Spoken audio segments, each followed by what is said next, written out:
அனைவருக்கும் வணக்கம். இந்தியாவிடம் மீண்டும் பங்களாதேஷ் ஒரு கோரிக்கையை வைக்க இந்த தடவை ரொம்ப அதிகாரம்லாம் பண்ணாமல் கொஞ்சம் பதுசாக தான் வச்சாங்க. இருந்தாலும் கூட ஒரே போடாக போட்டுருச்சு இந்தியா. அதற்கு பிறகு பங்களாதேஷோட டோனே மாறிடுச்சு அப்படின்னு சொல்லலாம். இது ஒரு பக்கம் இருக்க, இந்தியா மேற்கொண்ட சில நடவடிக்கைகளால் பங்களாதேஷ்க்கு கடுமையான நெருக்கடி ஏற்பட்டிருக்கு நண்பர்களே. அதன் காரணமாகத்தான் இப்பொழுது பங்களாதேஷுடைய தலைவர்கள் எல்லாம் எப்படியாவது இந்தியாவை நம்ம சமாதானப்படுத்தியே ஆக வேணும் அப்படின்னு பேச ஆரம்பிச்சிருப்பதாக செய்திகள் வெளிவந்திருக்குது.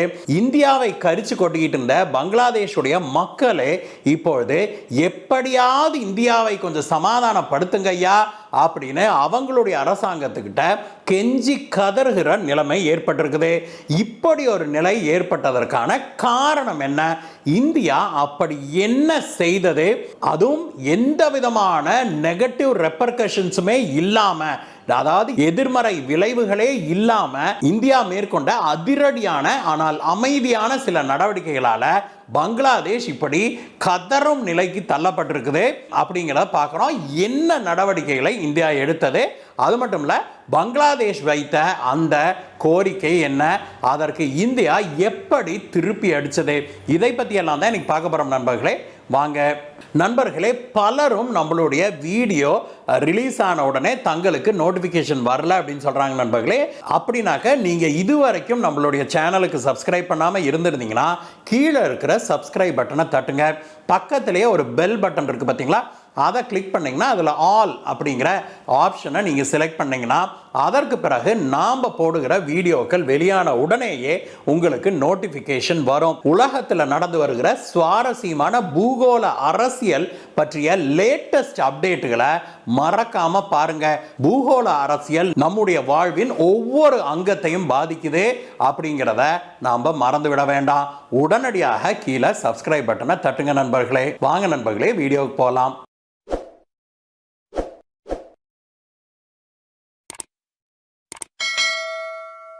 நண்பர்களே, பங்களாதேஷ் தொடர்பாக இரண்டு விஷயங்களை பேசுறதாக சொல்லியிருந்தோம் இல்லையா. முதல் விஷயம் என்ன அப்படின்னா, பங்களாதேஷுடைய பிஎன்பி கட்சி இருக்கு இல்லையா, பங்களாதேஷ் நேஷனல் பார்ட்டி, அந்த கட்சியுடைய தலைவி தான் கலிதா ஜியா, ஷேக் ஹசீனாவுடைய பயங்கரமான எதிரி. இப்ப நம்ம ஊர்ல எப்படி கலைஞர் கருணாநிதியும் ஜெயலலிதா அம்மாவும் இருந்தாங்களோ அதே போன்ற ஒரு ரைவல்ரி பங்களாதேஷ்ல பல தசாப்தங்களாக நடந்து வருது, இன்னும் தொடருது. அதனுடைய நீட்சியாக தான் ஷேக் ஹசீனாவை நாட்டை விட்டு விரட்டி இருக்கிறாங்க. இப்பொழுது அங்க ஷேக் ஹசீனாவுடைய எதிரியான கலிதா ஜியா, அந்த அம்மாவுடைய கை இப்பொழுது ஓங்கி இருக்குது. அந்த அம்மாவுடைய கட்சி தான் அதிகாரப்பூர்வமாக இந்திய அரசாங்கத்திடம் ஒரு கோரிக்கை ஒன்று வச்சிருக்குது. அது என்ன அப்படின்னா, நீங்க உடனடியாக பங்களாதேஷுடைய முன்னாள் பிரதமர் ஷேக் ஹசீனாவை உடனடியாக நீங்க எங்க நாட்டுக்கு நாடு கடத்த வேணும்.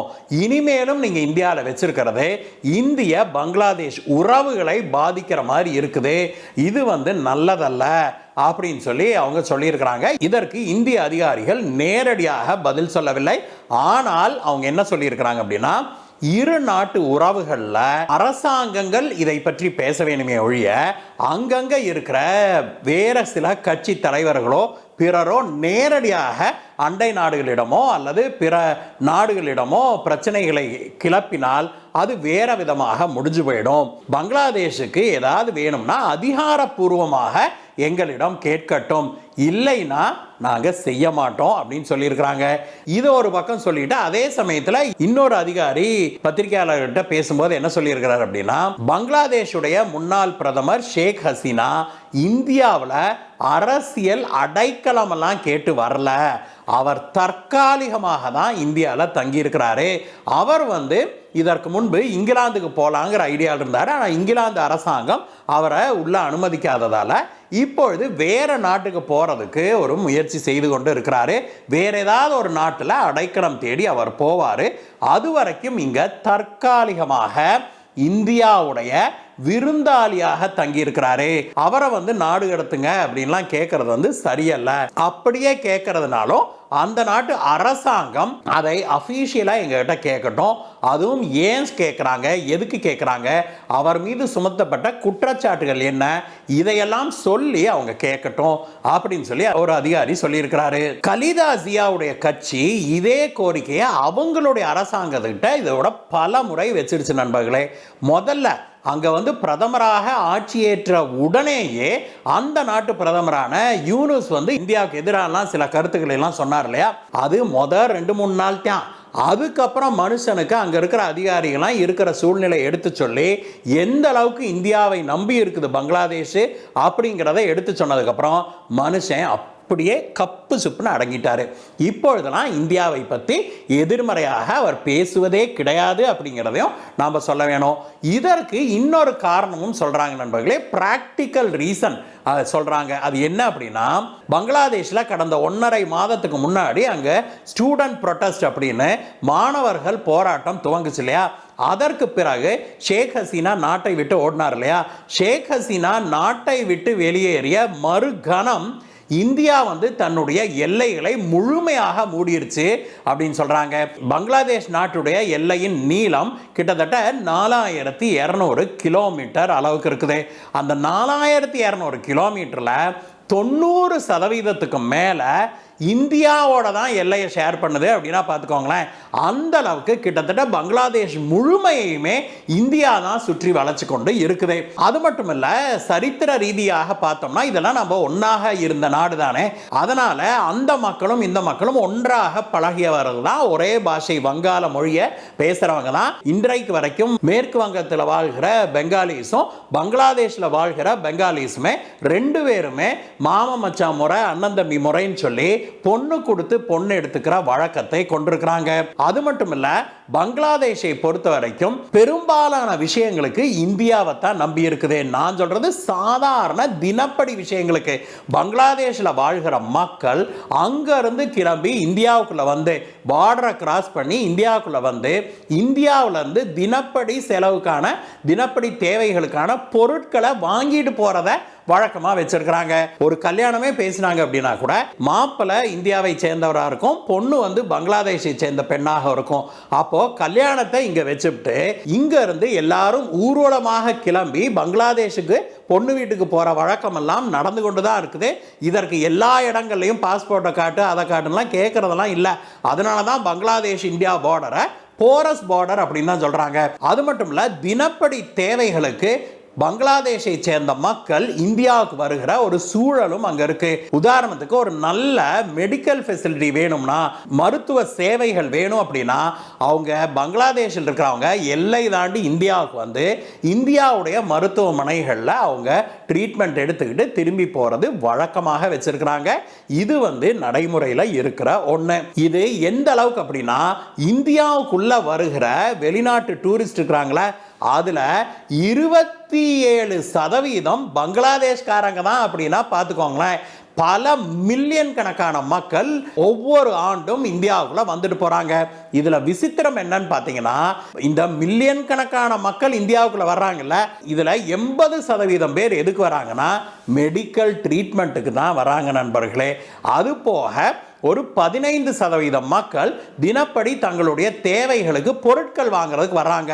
அதுவும் குறிப்பாக இந்த துர்கா பூஜாலாம் நடக்குது இல்லையா, அந்த டைம்ல எல்லாம் அவங்க நிறைய பேர் இந்தியாவுக்கு பொருட்களை வாங்கி கொண்டு பங்களாதேஷ் போறத வழக்கமா வச்சிருக்கிறாங்க. இது போக டூரிசம் சுத்தி பார்க்கறதுக்கு வர்றது வெறும் 5% தான் அப்படின்னா பார்த்துக்கோங்களேன். அந்த அளவுக்கு இந்தியாவுடைய மருத்துவ சேவைகளை நம்பி இருக்குது பங்களாதேஷுடைய மக்கள். இப்போ பங்களாதேஷ்ல ஒரே கலவரமாக போன உடனே இந்தியா தன்னுடைய எல்லைகளை முழுமையாக மூடிருச்சு. யாருமே இந்தியாவுக்குள்ள எந்த பகுதியிலையும், இந்த பக்கம் வெஸ்ட் பெங்காலுக்கும் சரி, அந்த பக்கம் ஆசாம் மேகாலயான்னு எங்கேயுமே உள்ள வர முடியாத அளவுக்கு இந்தியா பார்டரை சீல் பண்ணிருச்சு. இப்படிப்பட்ட சூழ்நிலையில தான் பங்களாதேஷ் மக்கள் எல்லாம் நாங்க இந்தியாவுக்கு போயே ஆகணும், எனக்கு மெடிக்கல் பிரச்சனை இருக்குது, ட்ரீட்மெண்ட்டுக்கு போகணும், பொருள் வாங்க போகணும், எங்க பொண்ணு வீட்டுக்கு போகணும், மாப்பிள்ளை வீட்டுக்கு போகணும், நான் கட்டி கொடுத்த பொண்ணை போய் பார்க்க முடியல அப்படின்லாம் பயங்கரமாக பிரச்சனை பண்ணிட்டு இருக்கிறாங்களாம் பங்களாதேஷ்ல. எல்லையில் வந்து உட்கார்ந்துக்கிட்டு இந்தியாவுக்குள்ளே எங்களை அனுமதிங்க அப்படின்னு ஒவ்வொரு நாளும் ஆயிரக்கணக்கான மக்கள் எல்லைகளில் நின்று கூடி இந்திய படைகளிடம் கெஞ்சி கூத்தாடுவதாக சொல்லப்படுது. ஆனாலும் கூட இந்தியா மனமிறங்கவில்லை. இதுவரைக்கும் மூடின பார்டர் மூடினது தான். இனிமேல் நாங்கள் திறக்கணும்னா உங்கள் நாட்டு அரசாங்கம் சொல்லட்டும், உங்கள் நாட்டில் அமைதி திரும்பிடுச்சுன்னு சொல்லட்டும். பங்களாதேஷில் இந்துக்களை இன்றைக்கு வரைக்கும் வச்சு அவங்கள சீரழிச்சுக்கிட்டு இருக்கிறாங்களே, டார்ச்சர் பண்ணுறாங்க. இந்து பெண்களுக்கு அங்கே பாதுகாப்பு இல்லாமல் இருக்குது. அப்படிப்பட்ட சூழ்நிலை மாறினா தான் இனிமே இந்தியாவுக்குள்ள நாங்கள் பங்களாதேஷ் மக்களை விட முடியும் அப்படின்னு இந்திய அதிகாரிகள் பயங்கர ஸ்ட்ராங்காக சொல்லிட்டதாக சொல்லப்படுது. அதனால தான் பங்களாதேஷ் மக்கள் இப்பொழுது அவங்க அரசாங்கத்தை பிடிச்சி உலுக்கிட்டு இருக்கிறாங்கன்னு சொல்கிறாங்க. எப்படியாவது இந்தியாவிடம் சமரசம் பேசி எங்களை எல்லை தாண்டி செல்வதற்கு, இந்தியாவுக்குள்ளே சென்று வருவதற்கு அனுமதி வாங்கி கொடுங்க.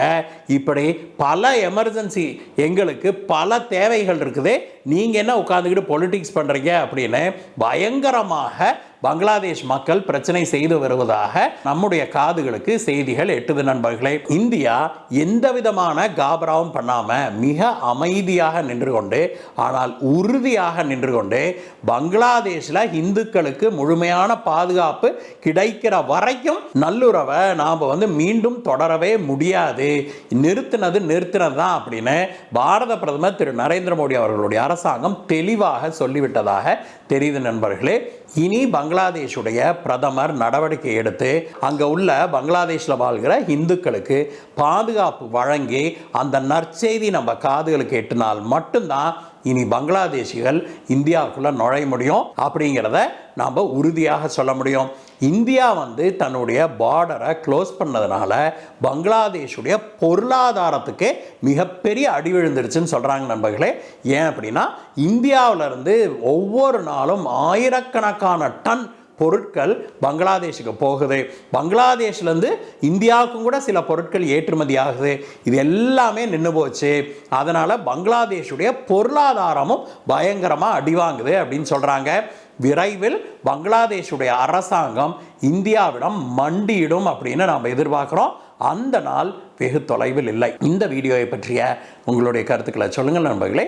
மீண்டும் உங்களை வேற ஒரு வீடியோ சந்திக்கிறேன் கைஸ். Bye bye.